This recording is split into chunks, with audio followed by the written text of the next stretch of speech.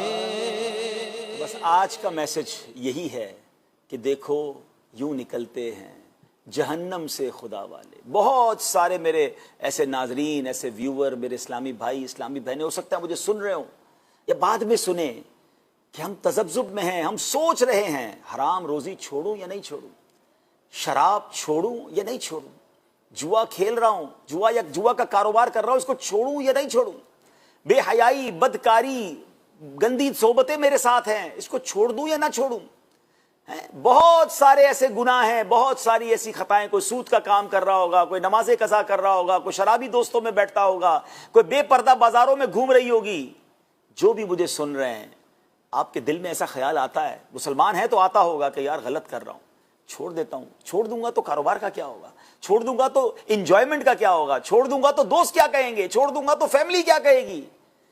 یہ وہی تو کیفیت ہے جو حضرت حر کے دل میں آ رہی تھی کہ چھوڑ دوں گا یزیدیوں کو تو بعد میں تو مارا جاؤں گا نا. ان کو تو پتہ تھا شہادت ہو جائے گی, مگر انہوں نے منٹوں میں فیصلہ کیا اور جنتی لشکر میں آ گئے. پلیز اے امام حسین سے محبت کرنے والوں، یہ مبارک دن مبارک راتیں مجھے اور آپ کو پیغام دے رہی کہ فیصلہ کیجئے اور دیر نہ کیجئے، ابھی کیجئے. جی ہاں، اب تو سوشل میڈیا پر آپ خبریں دیکھ رہے ہیں، 40 سال 45 سال 35 سال کے نوجوان دنیا سے جا رہے ہیں، افراد جا رہے ہیں، اچانک ویڈیو میں دیکھتے گر کے انتقال ہو جاتا ہے. مجھے کیا پتا میں آج کے بعد کل تک زندہ ہوں کہ نہیں، بلکہ آج رات کا نہیں پتا، آپ کو نہیں پتا. تو فیصلہ کرنا ہے تو آج کیجئے، حرام چھوڑنا ہے تو ابھی چھوڑیے. حضرت حر کے اس بیوٹیفل ڈیسیشن کو سامنے رکھیے اور امام حسین کو پکاریے کہ اے حسین، جس طرح حر نے یزید کو چھوڑ کر آپ کے قدموں کی غلامی اختیار کی، آج سے میں بھی حسینی طریقے کی طرف چلتا ہوں. آج میں یزیدی انداز کو چھوڑ کر حسینی طریقے کی طرف قدم بڑھاتا ہوں. خدا کی قسم ہم ایک قدم بڑھائیں، میرے رب کی رحمت 10 قدم ہماری طرف آئے گی. وہ راستے آسان کرنے والا ہے، وہ انشاءاللہ ہمیں نیکی پر استقامت دے گا. مدد مانگیں گے نا اس سے کہ اللہ میں چل پڑا ہوں، مشکل ہے میرے لیے، بچانا تو نے ہے، سنبھالنا تو نے ہے، استقامت تو نے دینی ہے. امام حسین کے صدقے استقامت دے دے. مانگیے تمام چیزوں استقامت کے لیے. ہمیں ایک اچھے ماحول کی ضرورت ہوگی کہ جہاں جس انوائرمنٹ میں نیکیاں کرنا آسان ہو. اور آج کے پرفتن دور میں دعوت اسلامی ہے، اگر اس میں داخل ہو جائیں تو سنتیں کرنا آسان ہو جاتا ہے، نمازیں پڑھنا آسان ہو جاتا ہے. ہر کوئی عبادت کر رہا ہوتا ہے، ہمیں بھی عبادت کرنا آسان ہو جاتا ہے. شرابیوں کے ساتھ رہ کے نمازی کیسے بنوں گا؟ بے حیا دوستوں کے ساتھ بیٹھ کر میں جناب سنتوں کا پابند کیسے بنوں گا؟ بد عقیدہ کے ساتھ بیٹھ کر میں جناب صحابہ اہل بیت کے سچی محبت کیسے حاصل کروں گا؟ ایسا نہیں ہو سکتا. We have to change over company. ہمیں بدلنی پڑیں گی اپنی صحبتیں، اور یہی آج کا پیغام ہے. اللہ کرے یہ بات ہمارے دل پر اثر کر جائے اور ہم بس یزیدی طریقے کو چھوڑ کر حقیقی معنوں میں حسینی طریقے کی طرف چل پڑیں، عمل کرنے والے بن جائیں. آمین بجاہ النبی الامین. دوستو، آپ نے اسلام زندہ ہوتا ہے ہر کربلا کے بعد پارٹ نمبر 2 مولانا عبدالحبیب اتاری صاحب سے مکمل سماعت کیے. اپنا رائے ضرور دیجیے گا. اور یہ آخری پارٹ بھی تھا. یہ 2 پارٹ اسلام زندہ ہوتا ہے ہر کربلا کے بعد آپ کو کیسا لگا کمنٹ کر کے ضرور بتائیے گا. اور اس ویڈیو کو جہاں تک ہو سکے اپنے دوست اور احباب تک شیئر کیجیے گا. اور دوستو، اس ویڈیو میں آپ نے خاص کر کے حضرت امام عالی مقام حضرت امام حسین رضی اللہ تعالی عنہ کے عادت مبارکہ کے بارے میں اور ان کے قرآن فہمی کے بارے میں سماعت کی ہے. اب ہمیں سوچنا ہے کہ ہم حسینی ہونے کا دعویٰ کرتے ہیں، حسینی ہونے کا دم بھرتے ہیں، تو ہمیں سوچنا ہے کہ ہم نے ان چیزوں کو اپنے زندگی میں کتنا شامل کر لیا. سوچیں اور حضرت حسین پاک رضی اللہ تعالی عنہ کی عادت مبارک کو اپنا عادت بنانے کی کوشش کریں. اس طرح کے اسلامی ویڈیو پانے کے لیے، مولانا عبدالحبیب اتاری صاحب کے نئے بیان سننے کے لیے چینل کو سبسکرائب کر کے ہمارے ساتھ جڑے رہیں. ملتے ہیں کسی اور ایک نئے ویڈیو کے ساتھ. تب تک اپنا خیال رکھیں. خدا حافظ.